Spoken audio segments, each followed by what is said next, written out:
बरकैफ क्योंकि champions trophy हमारे sir पर पहुंच चुकी है। चैंपियंस ट्रॉफी में पाकिस्तान ने अपने टाइटल का दिफा करना है। 2017 में पाकिस्तान ने चैंपियंस ट्रॉफी जो है सरफराज अहमद की क़यादत में जीती थी। इंग्लैंड में वो चैंपियंस ट्रॉफी खेली गई थी। अब पाकिस्तान की सरजमीन पर चैंपियंस ट्रॉफी खेली जा रही है। 2025 है, इसकी चैंपियंस ट्रॉफी की मेज़बानी 4 साल पहले पाकिस्तान को मिली थी और पूरी तैयारी के साथ पाकिस्तान करने जा रहा है। तो खान साहब क्योंकि चीफ सेलेक्टर हैं, इनकी नज़र में जो सिलेक्शन कमेटी है, वो जो चैंपियंस ट्रॉफी है उसके लिए कौन सा स्क्वाड मैदान में उतारना चाहिए, उस हवाले से बात करते हैं। जी खान साहब, कौन सा स्क्वाड देखते हैं कि चैंपियंस ट्रॉफी में पाकिस्तान की नुमाइंदगी करे? देखिए चौधरी साहब, जो सबसे मुश्किल मरहला जो मुझे महसूस हो रहा है वो ये है कि साइम अयूब की फिटनेस जो है ना, that is going to count a lot. अब देखना ये है कि अब सर पर खड़ी है चैंपियंस ट्रॉफी, जैसा आपने बताया। हाँ। क्या वो जो इंजरी है उनकी एंकल की, वो उनको इतना वक्त मिलेगा कि वो उसको हील भी कर सकें और रिहैब भी कर सकें, उसके बाद फिर वो अपने स्क्वाड में वो सिलेक्ट हों और फिर वो चैंपियंस ट्रॉफी खेलें? In my humble opinion as a cricketer, मैं ऐसा समझता हूँ कि जल्दी नहीं करनी चाहिए। सही उस है। बच्चे के कैरियर का मामला है। और एंकल की जो इंजरी है ना, आपको मैं थोड़ी सी मिसाल दे दूँ कि एक फास्ट बॉलर जो है वो जब रन अप लेके जब आके वो जंप लेता है ना, जंप तो लेते वो लैंड करते वक्त उसकी अपनी, अगर फर्ज करें उसकी 80 केजी उसकी वेट वेट है। है, वो 5 टाइम्स आप उसको मल्टीप्लाई कर लें लैंड करते वक्त। तो अब as a opener, as a fielder, as a bowler, हालांकि ये स्पिनर है, ये अपने 10 ओवर भी कर सकता है, is a very very talented. वो कैरम बॉल भी बड़ा अच्छा करता है और बॉल को ऑफ स्पिन भी करता है और जेनुअनली लेग ब्रेक भी करता है। तो ऐसे खिलाड़ी के लिए फिटनेस का जो लेवल है ना, वो बिल्कुल ऑप्टिमम लेवल पर होना चाहिए। ये नहीं है कि हाफ फिट बंदे को आप खिला लें एंड देन आप उसके करियर से भी खिलवाड़ करें और आप अपनी और टीम उसकी को भी टीम को भी मुश्किल। नुकसान हो जाएगा। एब्सोल्युटली उसका टीम को एब्सोल्युटली नहीं, एब्सोल्युटली। जिस तरह हम बात कर रहे हैं कि हमने ऑस्ट्रेलिया के दौरे पे गए, वनडे सीरीज़ हमने वहाँ पे जीती। हम जिम्बाब्वे के दौरे पे गए, वनडे सीरीज़ वहाँ पे जीती। फिर उसके बाद जनूबी अफ्रीका को उसके होम ग्राउंड पर उसके 3-0 हमने वहाँ पर भी कामयाबी वनडे में हासिल की।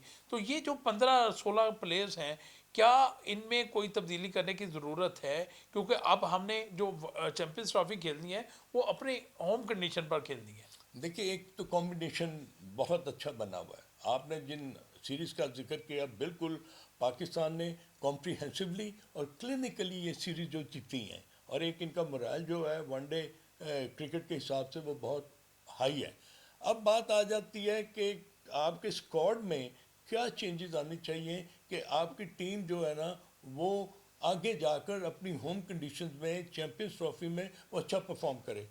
फ़खर जमान एक ऐसा खिलाड़ी है जिसकी हमें इस वक्त ज़रूरत है। प्रॉबली अगर साइम अयूब फिट नहीं होते तो उनकी जगह फ़खर जो है ना, वो पूरी कर सकता है। उसमें एबिलिटी भी है, उसमें नो हाउ भी है, उसमें टैलेंट भी है, उसमें तमाम चीज़ें मौजूद हैं। Whatever you have to do is to inculcate some confidence in Fakhar Zaman. अब बात आ जाती है कि आपके पास मिडिल ऑर्डर में ना, थोड़ा सा मैं समझता हूँ कि एक्सपीरियंस का जो फुकदान है उसको आपको पूरा करने के लिए ना, अब Salman Ali Agha is a very talented cricketer. अब आपके टॉप के प्लेयर्स जो हैं उसमें अगर बाबर आजम और रिजवान अगर वो ओपन करते हैं, या आपके पास एक ओपनर की जगह अगर खाली होती है, तो who is going to be replaced? वो मेरे अपनी नाकिस राय में यही है कि आया you go for Imamul Haq, क्योंकि इमाम की परफॉर्मेंस अगर आप उठा के देखें, उसके स्टैट्स देखें, तो वनडे की बहुत आउटस्टैंडिंग परफॉर्मेंस है। तो इन माय ओपिनियन अब देखना ये कि जो लेफ्ट हैंडेड बैटर होता है ना, वो बॉलर को भी तंग करता है, क्योंकि उसकी लाइन और लेंथ को ना वो डिस्टर्ब कर सकता है। तो फ़खर जमान भी लेफ्ट हैंडेड है, तो इससे ये जाहिर होता है कि दो लेफ्ट हैंडेड अगर आपके स्क्वाड में आते हैं, तो उससे आपकी जो किलिंग इंस्टिंक्ट होती है ना, वो और आगे बढ़ जाएगी और पाकिस्तान टीम में जो बैलेंस है ना, वो हमें पूरा होता हुआ नजर हाँ आएगा। साहब, क्रिकेट हलकों में ये भी बात कही जा रही है कि जिस तरह शान मसूद टेस्ट के कैप्टन और पाकिस्तान टीम की स्ट्रगल करती है जब वनडे में खेलती है, तो पूरे 50 ओवर उसके लिए खेलना भी मुश्किल बाज औकात हो जाता है। तो खिलाड़ियों की जो तसलसल का फुकदान है तो उसको दूर करने के लिए शान मसूद को भी टीम में इंडक्ट किया जाए और ताकि वो एक एंड संभालने लगे। देखिए, डिपेंड करता है कि सिलेक्टर्स की सोच क्या है। Shan Masood has not played white ball cricket for quite some time. अब उसको ना उन्होंने लेबल कर दिया कि वो टेस्ट मैचेस के लिए as a captain, as a मगर वो पीएसएल तो खेलता है, वो भी जी, वाइट मैं बॉल मैं मैं क्रिकेट। मैं उसी पर आने लगा हूँ। अब आपने ये देखना है कि आपकी कंडीशन में आपकी ग्राउंड की जो पिचेस हैं उसकी जो जहाँ पर बॉल ब्रेक करेगा नहीं करेगा, बैटर्स को फ़ायदा देगा नहीं देगा, ये सारी जो कैलकुलेशन है ना, इसकी डिस्कशन सिलेक्शन कमेटी ज़रूर कर रही होगी।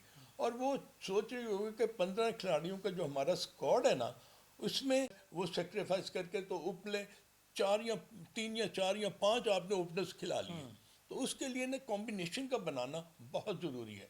आपके पास अगर 3 फास्ट बॉलर हैं और आपके पास 2 स्पिनर्स हैं, तो चार चार बॉलर खेलेंगे, पांचवा आपका ना मेकशिफ्ट बॉलर होगा जो सलमान अली आगा की शक्ल में आपको मिल सकता है। बट फिर एक बॉलर जो है ना, उसकी आपको कमी क्यों महसूस होगी? क्योंकि वनडे क्रिकेट में और चैंपियंस ट्रॉफी में जो फ़र्क होगा ना, वो दूसरी टीमों का होगा जो कि तमाम बड़ी ही अपना प्रेपरेशन के साथ आ रही हैं। और उनके स्क्वाड अगर आप देखें तो आपको उनमें एक्सपीरियंस भी नज़र आएगा, टैलेंट भी नज़र आएगी, स्किल भी नज़र आएगा। ऑस्ट्रेलिया ले लें, न्यूजीलैंड ले लें, इंडिया ले लें और इंग्लैंड ले लें, they all are coming with lot of grit and determination. Khan साहब, जिस तरह हमने बात की साइम अयूब की फिटनेस के हवाले से, इस वक्त भारत का जो दुनिया का इस वक्त नंबर 1 बॉलर बुमराह, जसप्रीत बुमराह, वो भी फिटनेस मसाइल से दो चार है।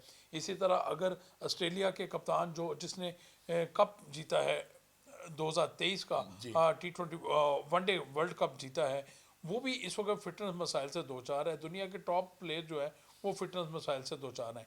तो क्या समझते हैं कि फिटनेस का भी इशू यहाँ पे देखने पड़ेंगे?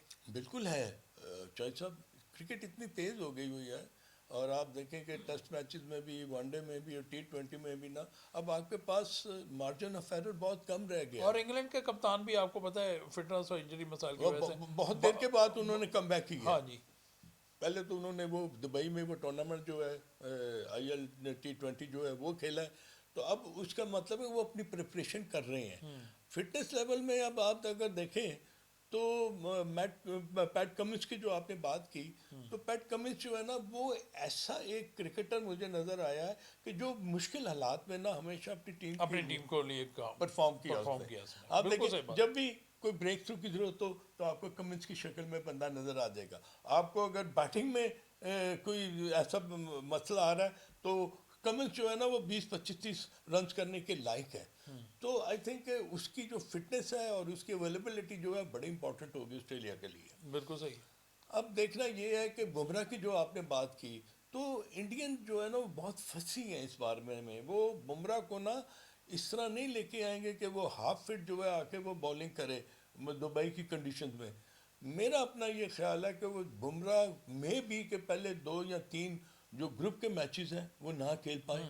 हाँ, अब पाकिस्तान के साथ जब मैच होगा तो उनकी ये कोशिश होगी कि उस मैच में 10 ओवर के लिए बुमराह को ना बुमराह हम को ज़रूर लाए खिलाएं। जरूर ये लाए। मेरी अपनी राय है चाचा। बिल्कुल आप ठीक कह रहे हैं कि भारत पाकिस्तान के खिलाफ बुमराह को लाजमी शामिल करेगा, क्योंकि बुमराह ने जो माजी में पाकिस्तान के खिलाफ परफॉर्मेंस दे रखी हैं तो उसी वजह से वो फेवरेट भी है पाकिस्तान के खिलाफ खेलने के।